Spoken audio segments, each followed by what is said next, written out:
Hello बच्चों, कैसे हैं आप लोग। और बेटा, जैसा कि आप जानते हैं कि आज आपका साइंस का एग्ज़ामिनेशन था और मैं उम्मीद करता हूं मेरे पढ़ाए हुए प्यारे प्यारे बच्चों आप लोगों का बहुत अच्छा पेपर हुआ होगा और मुझे ज़रूर खुशखबरी देंगे, आप पूरे नंबर लेके आएंगे। ठीक है, चलिए आज हम थोड़ा सा वो जो साइंस का पेपर आज आप लोगों ने दिया था उसके फिज़िक्स के क्वेश्चन का डिस्कशन हम करने जा रहे हैं। और आप चाहे तो वेरीफाई कर सकते हैं बेटा, ये सारे क्वेश्चंस वो हैं जो मैंने थ्योरी क्लासेस में आप लोगों के साथ ऑलरेडी सारी बातें डिस्कस कर ली थी और उम्मीद करता हूँ कि आप लोगों ने पूरे अच्छे से कर रखा होगा और नंबर अच्छे से लाएंगे, है ना।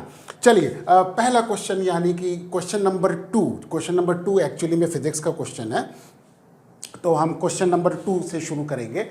तो क्वेश्चन नंबर 2 क्या कहता है, as shown in the diagram an aluminium rod A B is suspended horizontally between the two poles of a strong horseshoe magnet in such a way that the axis of the rod is horizontal and the direction of the magnetic field is vertically upward। ठीक है, ये चीज़ों का ध्यान रखिए कि axis horizontal है ना बेटा, तो ये मैं अंडरलाइन भी कर रहा हूँ कि axis of the rod horizontal है और डायरेक्शन ऑफ मैग्नेटिक फील्ड कैसा है बेटा, वर्टिकली अपवर्ड डायरेक्शन में है। ठीक है, rod is connected in series with a battery. चलिए इसका डायग्राम देखते हैं। ये हमारे पास एक डायग्राम है जो कि गिवन था क्वेश्चन पेपर में। इसको थोड़ा सा बड़ा कर लें, हाँ ये मज़ा आएगा। हा, ये डायग्राम बड़ा हो गया। अब आप यहाँ पे देखिए बेटा, देखिए करंट की जो डायरेक्शन है वो किधर से किधर की तरफ जा रही है, बी से ए की तरफ जा रही है। तो what is observe when current is pass through the aluminium rod from the end B से लेकर ए तक, यानी कि ये हमारे पास करंट की डायरेक्शन हो जाएगी। ये बी से लेकर ए तक की डायरेक्शन जो हो गई ये करंट की डायरेक्शन हो गई। और फील्ड किधर की तरफ है, ऊपर की तरफ है, यानी कि ये डायरेक्शन हो गया मैग्नेटिक फील्ड का। ठीक, तो बेटा कौन सा रूल लगाएंगे, लेफ्ट हैंड रूल लगाएंगे। डायरेक्शन ऑफ फोर्स को डिटरमिन करने के लिए फ्लेमिंग्स लेफ्ट हैंड रूल लगाएंगे। फर्स्ट फिंगर क्या बताएगा, फील्ड की डायरेक्शन। मिडिल फिंगर क्या बताएगा, करंट की डायरेक्शन। ये देखिए फील्ड की डायरेक्शन उधर हो गई, करंट की डायरेक्शन इधर हो गई। अगर इसको थोड़ा सा थ्री डायमेंशनली समझेंगे तो फील्ड ऊपर हो गया, करंट आपकी तरफ हो गया, तो बेटा फोर्स किधर हो गई, इधर की तरफ हो गई, यानी कि लेफ्ट साइड में। तो इस रॉड के ऊपर जो फोर्स लगेगी वो लेफ्ट साइड में लगेगी। तो पहली चीज़ क्या, अब आप क्या आंसर देखिए, मैंने तो समझा तो दिया है, अब आप आंसर को बिल्कुल कुछ नहीं तो ज़्यादा से ज़्यादा क्या लिखना है, 2-3 लाइनों में आंसर लिखना है। State giving reason, what is observed. तो पहली चीज तो आपको क्या ऑब्जर्व हुई, दैट फोर्स इज एक्सपीरियंस्ड किसके द्वारा, बाय द रॉड। ठीक है ना, the direction of which is determined by किसके द्वारा बेटा, फ्लेमिंग्स लेफ्ट हैंड रूल से, है ना बेटा, लेफ्ट हैंड रूल से डिटरमिन किया गया है। और ये किधर की तरफ है डायरेक्शन बेटा, अब इसको ऐसे कह सकते हैं कि टुवर्ड्स, यानी कि इनसाइड द मैग्नेट कह सकते हैं, तो यानी कि अलोंग द ए कह देंगे। तो अलोंग ए क्योंकि यहाँ पे गिवन है ना बेटा, डायरेक्शन ए का ऐसे गिवन है, देखिए एक एरो छोटा सा गिवन है, तो हम कह सकते हैं कि अलोंग दी क्या कहते हैं, इनसाइड दी, या हम कह सकते हैं इनसाइड दी हॉर्सशू मैग्नेट, है ना। तो हॉर्सशू मैग्नेट के अंदर की तरफ ये फोर्स क्या करेगी, 3 डायमेंशनली अगर हम देखें तो अंदर की तरफ लगेगी, towards the inside of the magnet. ठीक, ये तो पार्ट ए का हमारे पास आंसर हो गया। अब पार्ट बी क्या कहता है, what changes is observed in a situation in which the axis of the rod A B is moved and aligned parallel to the magnetic field. अब देखो बेटा, रॉड ए बी और मैग्नेटिक फील्ड पैरेलल हो गई, तो बेटा parallel हो गई तो उस कंडीशन में क्या हो जाएगा, फोर्स नहीं लगेगी, क्योंकि फोर्स तभी लगेगी जब रॉड यानी कि करंट और फील्ड क्या होगा, म्यूचुअली परपेंडिकुलर होगा। है ना। तो इस पर्टिकुलर सिचुएशन पे हम क्या कह देंगे, नो फोर्स इज एक्टेड, है ना। तो व्हाट चेंजेस इज ऑब्जर्व्ड, तो in this case no force is observed, या no force on rod A B, है ना बेटा, नो फोर्स इज ऑब्जर्व्ड। आपने ये तो लिख ही लिया होगा आपने, no force on rod A B is observed, है ना। बिकॉज कारण भी एक छोटा सा लिख दो, क्यों, because direction of current and field is same, है ना, because direction of current and magnetic field is क्या हो गया बेटा, सेम हो गया। ठीक, ये तो पार्ट हो गया। तो इसका सेकंड पार्ट हो गया। अब और करके यहाँ पे एक हमारे पास, यानी कि या तो हम ये करेंगे या तो हम ये करेंगे, तो और वाला पार्ट कर लेते हैं। अब और वाला पार्ट क्या कहता है, magnetic field is a physical quantity that has both direction and magnitude. How can this statement be proved with the help of magnetic field lines of a bar magnet? तो बेटा इसमें आपको पहले तो मैं थोड़ा सा छोटा ही कर दूं, है ना, और इसमें अब आपको क्या करना होगा, अब आपको इसमें बस बार मैग्नेट एक बनाना होगा। तो ये हमने एक बार मैग्नेट बना लिया, ठीक, और इसका ये नॉर्थ पोल और ये साउथ पोल। हमने आपको बताया था कि नॉर्थ से लाइंस ऑफ फोर्सेस निकल के किधर जाएंगी, साउथ में जाएंगी। ये नॉर्थ से निकल रही हैं और साउथ में एंटर कर रही है ना बेटा। आउटसाइड द मैग्नेट इसका डायरेक्शन नॉर्थ से किधर की तरफ होगा, साउथ की तरफ होगा, ठीक है। और inside the magnet field lines कैसे जाती है बेटा, साउथ से नॉर्थ जाती हैं, है ना। ये सारी बातें हमने ऑलरेडी डिस्कस कर रखी थी। तो ये अगर हम एरो का डायरेक्शन बनाएं तो ये कुछ एरो का डायरेक्शन हो जाएगा।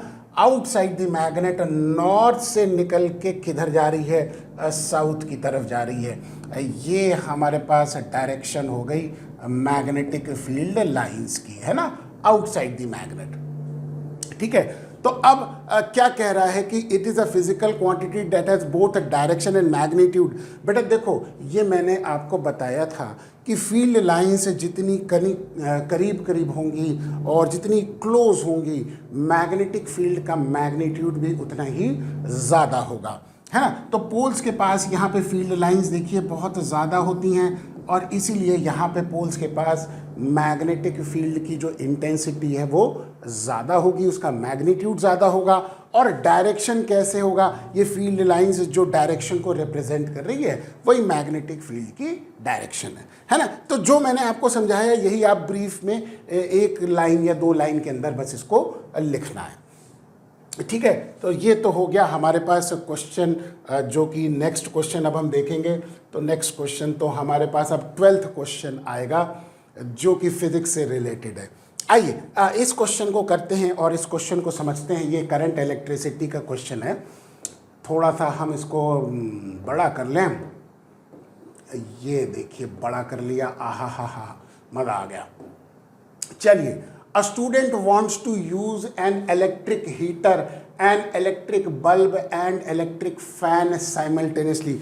बेटा तीनों अप्लाइंसेस आपके घरों में इस्तेमाल होते हैं। इलेक्ट्रिक हीटर का भी आप इस्तेमाल करते हैं, इलेक्ट्रिक बल्ब का भी इस्तेमाल करते हैं और इलेक्ट्रिक फैन का भी इस्तेमाल करते हैं, एक साथ करते हैं। तो बेटा घरों में कनेक्शन कैसे होता है, पैरेलल में कनेक्शन होता है। तो इसीलिए हम कैसे इस्तेमाल करेंगे बेटा, by connecting all these three या all the equipments in the parallel, क्योंकि हाउस होल्ड सर्किट बेटा हमेशा पैरेलल में होता है। तो how should these gadget will be connected with the mains, तो हम क्या लिख देंगे, इन पैरेलल, जस्टिफाई और आंसर गिविंग 3 रीजंस, ठीक है। तो पहली चीज जो है हम ये लिखेंगे, it is connected in parallel, ठीक है, with the means, ठीक। ये तो उसका रीजन हो गया, how should these gadget be connected with the mains. अब इसका रीजन क्या है, ये देखिए पैरेलल में हम लोगों ने जो कनेक्ट करते हैं, इसका रीज़न क्या है बेटा? इसका रीज़न मैंने आपको बताया था कि बेटा एक तो क्या हो गया कि तीनों अप्लायंसेस के क्रॉस वोल्टेज सेम होगा, और जब आप एक अप्लायंस को स्विच ऑन करेंगे तो दूसरे अप्लायंस के अक्रॉस वोल्टेज ड्रॉप नहीं होगा अगर आप पैरेलल में उसको कनेक्ट करते हैं। तो हम कह सकते हैं फर्स्ट रीज़न, यानी कि इसी का रीज़न जो है वो कह सकते हैं, तो ये कह सकते हैं कि voltage across each appliance will be same. पहली चीज़ तो ये हो गई, है ना। दूसरा पार्ट ये हो गया कि if one appliance is switched on, है ना, then no voltage drop is observed across other, है ना बेटा। वरना होता है क्या है कि अगर आप सीरीज में लगाते हैं तो उसमें क्या होता है कि अगर आपने एक अप्लायंस जैसे पहले से जल रहा है और दूसरा स्विच ऑन कर दिया तो होगा क्या कि पहले वाले के अक्रॉस वोल्टेज क्या हो जाएगा बेटा, कम हो जाएगा। तो अगर बल्ब है तो उसकी लाइट डिम हो जाएगी, या हीटर है तो उसका पावर कंजम्पशन जो है वो आप पाएंगे कि वो कम हो जाएगा, वो डिम हो जाएगा, है ना। तो ये चीज़ जो है वो पैरेलल के केस में नहीं होती है। तो वही चीज़ मैंने लिखी कि one appliance is switched on then no voltage drop is observed across the other appliance, या अदर डिवाइस कह लें, है ना, उसके क्रॉस नहीं मिलता। और तीसरी बात ये हो गई कि जो भी इनकी पावर रेटिंग है बेटा उसके हिसाब से ये पावर कंजम्पशन करते हैं। तो हम ये कह सकते हैं कि दीज अप्लायंस कंज्यूम, है ना, power as per their rating. जो भी उनकी पावर रेटिंग गिवन है उसके हिसाब से ये अप्लायंसेस पावर का कंजम्पशन करते हैं। ठीक है, चलिए ये तो बात हो गई इससे रिलेटेड जो ए पार्ट है। बी पार्ट है what is an electric fuse, how it is connected in this circuit. तो ये थोड़ा सा बेटा हम छोटा कर लें, है ना, और इसको थोड़ा सा, अरे अब हमारे पास जगह बन गई। What is an electric fuse, तो बेटा यहाँ पे हम पार्टीशन करके लिख दें, ये यहाँ पे हमने पार्टीशन भी कर दिया और अब हम इधर ही लिख देंगे what is an electric fuse. तो इलेक्ट्रिक फ्यूज़ क्या होता है बेटा, ये मैंने आपको बताया था। पहली चीज़ तो क्या होती है, it is a tin lead, अरे tin lead alloy. Tin lead का एलॉय होता है जिसमें 63% टिन होता है और 37% लेड होता है। पहली चीज़ तो ये हो गई। और दूसरा चीज़ ये हो गया हाई रेजिस्टेंस होगा और लो मेल्टिंग पॉइंट होगा। It has high resistance and low melting point. MP का मतलब मेल्टिंग पॉइंट हो गया, ठीक। और तीसरी खासियत ये होती है कि ये सीरीज में लगता है मेंस के साथ। तो how it is connected in the circuit, in series with mains, ठीक है। यानी कि मेन में, जिसका कहने का मतलब कि मेन सर्किट में अगर आप देखें तो मेन वायर में, जिसको फेज वायर कहते हैं, तो हम यहाँ पे in series with the mains यानी कि फेज वायर कहते, ज़्यादा बेटर रहेगा, है ना। तो ऐसा लिख दीजिए कि फेज वायर के साथ हम सीरीज में इसको लगाते हैं। और ये काम कैसे करता है, जैसे कि मैंने बताया था कि बेटा कि जब कोई हाई करंट जाता है तो ये क्या करेगा, अपनी मेल्टिंग पॉइंट कम होने की वजह से ये मेल्ट हो जाएगा। और जब ये मेल्ट हो जाएगा तो सर्किट क्या कर जाएगा बेटा, ब्रेक डाउन कर जाएगा, और जिससे आपकी जो कॉस्टली अप्लायंसेस हैं वो बच जाएंगे। तो फ्यूज़ वायर जो है खुद जल के कॉस्टली अप्लायंसेस को क्या करता है, बचाता है, ठीक। तो ये 3 मेजर पॉइंट्स होते हैं जो कि फ्यूज़ वायर से रिलेटेड हमने बता दिया आपको।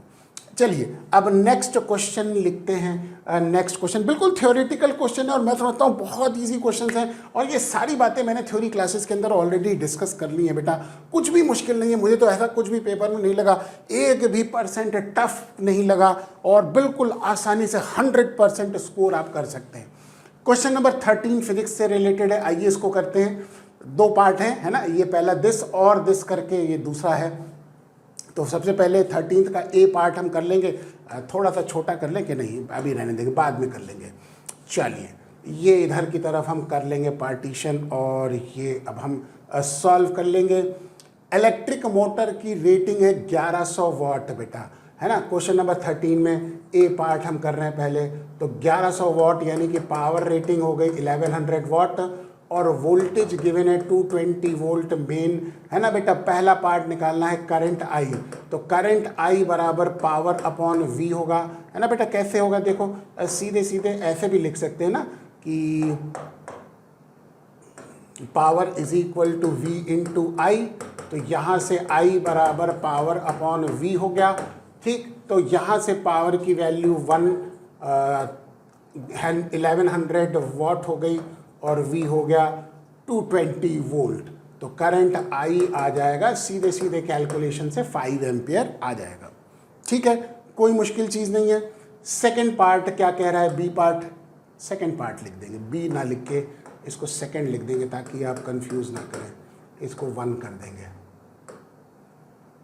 ठीक है। तो सेकंड पार्ट कह रहा है इलेक्ट्रिकल एनर्जी कंज्यूम्ड, बेटा electrical energy consumed is equal to power into time. Power कितनी है इसकी 1100 वाट है, टाइम कितना लगा 5 घंटे डेली, हर घंटे में 3600 सेकेंड, 3600 सेकेंड्स होते हैं, और 6 डेज तक ये मोटर चलेगी। तो ये हो गया पावर और ये हो गया टाइम, जो कि किस में हो गया बेटा, सेकेंड्स में हो गया। तो 5 घंटे इंटू हर घंटे में कितना हो गया 3600 सेकेंड इंटू 6, ये कैलकुलेट कर लेंगे तो 1188, 1 2 3 4 5 जीरो लग जाएंगे, इतना जूल्स ये इलेक्ट्रिकल एनर्जी क्या हो गई, कंज्यूम हो गई, ठीक। और तीसरा पार्ट क्या हो गया, ये देखो बेटा, total cost of energy consumed if rate of 1 unit, बेटा 1 यूनिट होती है जिसको हम कहते हैं 1 किलो वाट आवर, है ना। तो बेटा यहाँ पे जो हम कहते हैं नंबर ऑफ यूनिट जो हो गई, है ना, कंज्यूम्ड, ये बराबर हो जाएगी जो उसने एनर्जी कंज्यूम करी, ठीक, ये जूल्स एनर्जी कंज्यूम करी, और 1 किलोवाट आवर बराबर कितनी हमारे पास जूल्स होती है बेटा, 3600 इंटू 30, ये हो गया। तो ये देखिए जब आप इसको कैंसिल कर देंगे तो ये इसके साथ कैंसिल हो जाएगा, और नीचे बचेगा कितना बेटा, 1000 बचेगा ना, 3600 इंटू 1000, तो ये आपका ये 3 जीरो कैंसिल हो जाएगा, तो ये आपका आ जाएगा 33 यूनिट के आसपास आ जाएगा। जब आप इसको इवैल्यूएट करेंगे तो ये आ जाएगा आपका 33 यूनिट आ जाएगा, ठीक है। देख लेते हैं एक बार, चेक कर लेंगे, मुझे लगता है हाँ 33 यूनिट ही आएगा, ठीक है। तो 33 यूनिट हो गया, और 1 यूनिट की जो कॉस्ट है वो 5 रुपये हो गई। तो कॉस्ट बराबर किसके हो गया, 33 यूनिट, हर यूनिट की कॉस्ट हो गई 5 रुपये, तो ये हो गया कितना, 165 रुपीज़ इसका आंसर आ जाएगा, ठीक। बहुत इजी क्वेश्चन था, कुछ भी नहीं था। चाहे तो आप ये वाला पार्ट करते, चाहे ये वाला पार्ट करते, दोनों पार्ट में भी इक्वल अमाउंट ऑफ मुझे लगता है कि डिफ़िकल्टी लेवल है, कोई भी मुश्किल चीज़ नहीं है, ठीक है। आइए ये वाला पार्ट करते हैं। अब देखिए बेटा, इसमें क्या कह रहा है, इफेक्टिव रेजिस्टेंस निकालना है, करंट निकालना है, और पोटेंशियल डिफरेंस निकालना है। मैंने तीनों तरीके आपको बड़े आराम से सिखा रखे थे, आप बिल्कुल वही तरीका अपना के मुझे लगता है कि आपने किया होगा। देखो बेटा 4 और 6 कैसे कनेक्टेड है बेटा, सीरीज में कनेक्टेड है, ठीक। तो ये देखिए यहाँ पे ये दोनों सीरीज में हैं, तो ये 4 + 6 कितना हो जाएगा बेटा, 4 + 6 यानी कि 10 हो गया। अब ये 10 और ये 10 देखिए पैरेलल में कनेक्टेड हो गया, तो इन दोनों का इक्विवेलेंट कितना हो गया बेटा, 5 हो जाएगा, है ना। जब दो पैरेलल में रेजिस्टेंस कनेक्टेड है इक्वल वैल्यू के, तो बेटा इक्विवेलेंट रेजिस्टेंस R/2 हो जाता है ना, कि उसका हाफ हो जाता है। तो 10 और 10 का पैरेलल 5 हो जाएगा। अब आप ये 5 और ये 5 देखिए सीरीज में हो गया और ये 10 भी सीरीज में हो गया, यानी कि एक्चुअल में ये वाला 5 ये ले लिया, इन दोनों का इक्विवेलेंट ये 5 आ गया, यानी कि 10 और 10 का पैरेलल आ गया, और फिर ये हमारे पास 10 ओम्स का अलग आ गया।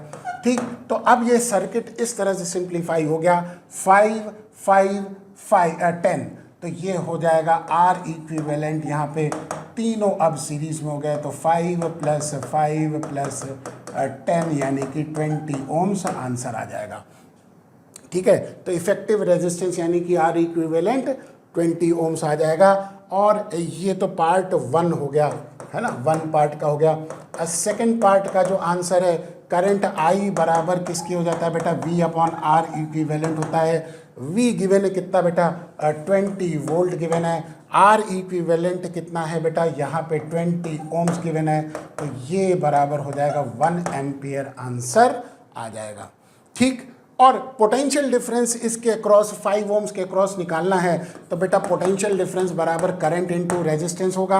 अब चूंकि करंट जा रहा है वो पूरा का पूरा इस सर्किट में यहाँ से जाएगा, तो कितना हो गया बेटा 1 एम्पियर, तो वोल्टेज डिफरेंस बराबर 1 एम्पियर इंटू रेजिस्टेंस 5, यानी कि 5 वोल्ट इसके क्रॉस पोटेंशियल डिफरेंस आ जाएगा इस रेजिस्टेंस के क्रॉस। वोल्ट मीटर जो मेजर करेगा, अगर आइडियल वोल्ट मीटर है ना, अब वो आप हायर क्लासेस में समझेंगे बेटा कि आइडियल वोल्ट मीटर की कंडीशन क्या होती है, कि वो खुद का रेजिस्टेंस सर्किट पे अपना इफेक्ट नहीं दिखाता है, तो वो मेजर करेगा 5 वोल्ट, इसको केस में मेजर करेगा। ये बहुत इजी क्वेश्चन था, मुझे नहीं लगता है कि इसमें किसी भी तरह की आपको कोई दिक्कत या परेशानी आई होगी। आइए अब लास्ट क्वेश्चन जो फिजिक्स का हम देखेंगे वो बेटा मेनली इलेक्ट्रोमैग्नेटिक इंडक्शन का फिनोमेना है, केस स्टडी बेस्ड क्वेश्चन है। क्या कहता है पहले पढ़ते हैं। AB is a copper coil having a large number of turns, ठीक है। The ends of the coil are connected with the galvanometer, दिखा है as shown. When the north pole of a strong bar magnet is moved towards the B of the coil, the deflection is observed in the galvanometer. Simple electromagnetic induction, है ना, कि whenever there is a change in the flux linked with the coil, EMF is induced, और उस EMF की वजह से current पैदा होगा, और जिसकी वजह से गैल्वेनोमीटर क्या दिखाएगा, डिफ्लेक्शन दिखाएगा।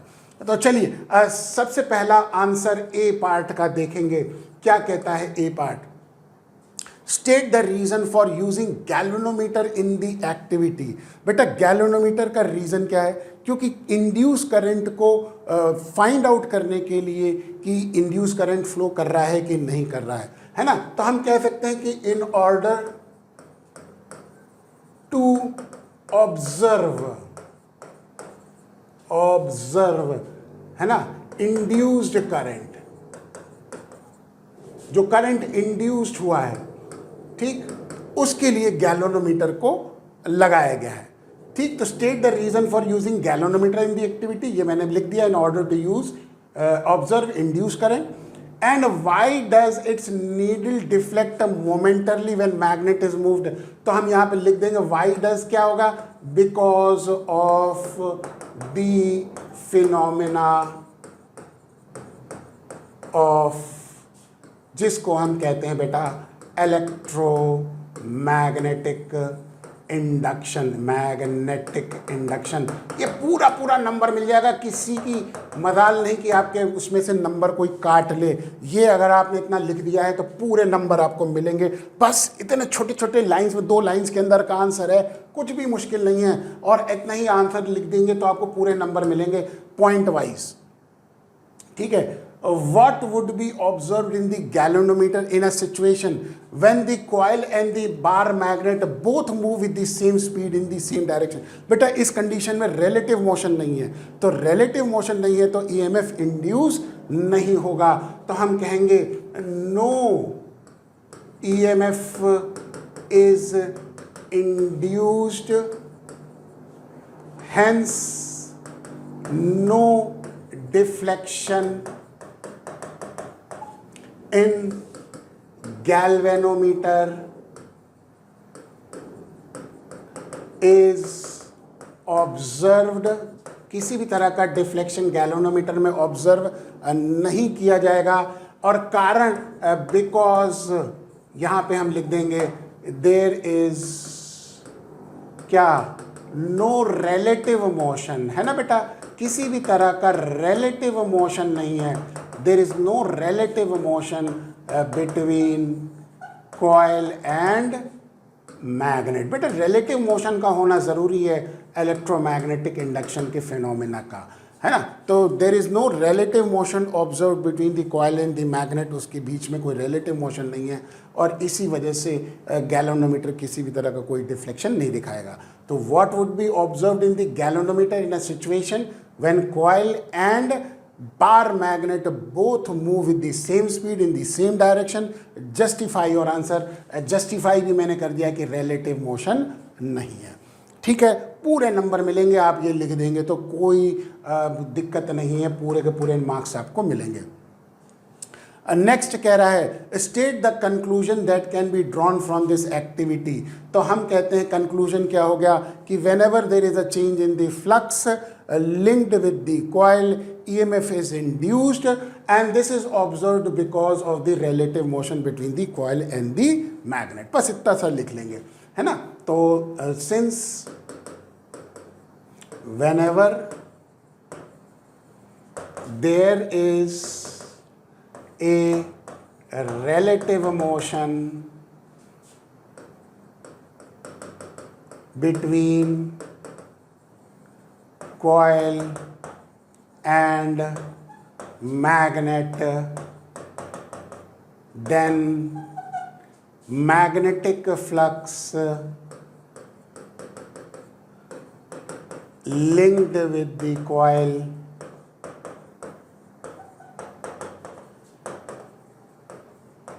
changes, है ना। whenever there is a relative motion between coil and magnet, then magnetic flux linked with the coil changes and hence, और जिसकी वजह से EMF is induced, है ना, जिसकी वजह से EMF induce होता है। ठीक, यही बात है। आगे क्या कह रहा है, एक और कुछ पॉइंट कह रहा है, will there be any change in the momentarily deflection in the galvanometer if the number of the turns in the coil is increased and more stronger magnet is moved. बेटा नंबर ऑफ टर्न्स अगर बढ़ाते हैं तो बेटा deflection यानी कि current ज़्यादा होगा, और स्ट्रॉन्ग मैग्नेट लाएंगे तो भी करंट का मैग्नीट्यूड ज़्यादा होगा। तो हम कह सकते हैं कि if number of turn is increased or stronger magnet is used,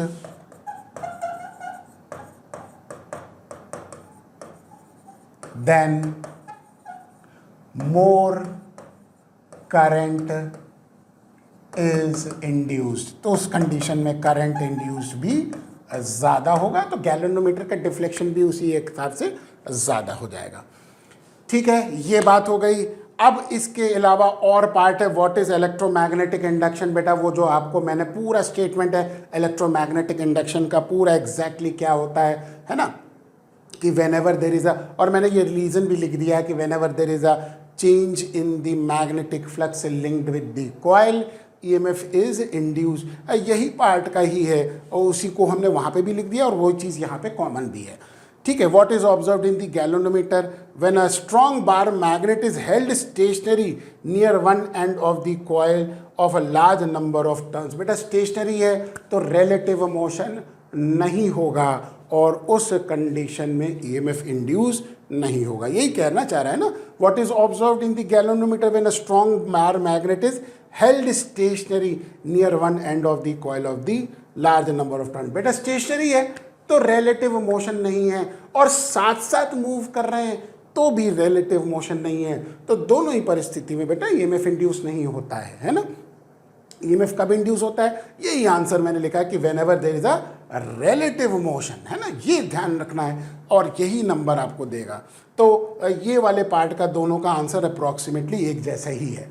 ठीक है, तो ये आपका क्वेश्चन था बेटा और मैं उम्मीद करता हूँ कि आप लोगों ने पूरे साइंस का पेपर बहुत अच्छे से किया होगा।